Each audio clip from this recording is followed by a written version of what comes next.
Hello friend. Tahi kaloi nu to lampilanga roaming ka chi le honin pai le za ho le hanin come on ana view te chikaloi nu to kai te ni roaming chule subscribe bol ka channel subscribe bolo lai hon jong salang aban like share jong ni bol pi win lang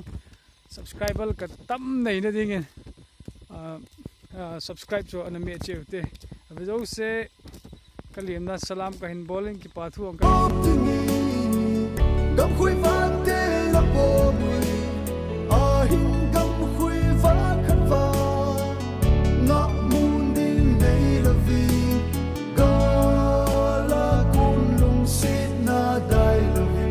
ki ne mi na na e lung sit na mu thai din til pe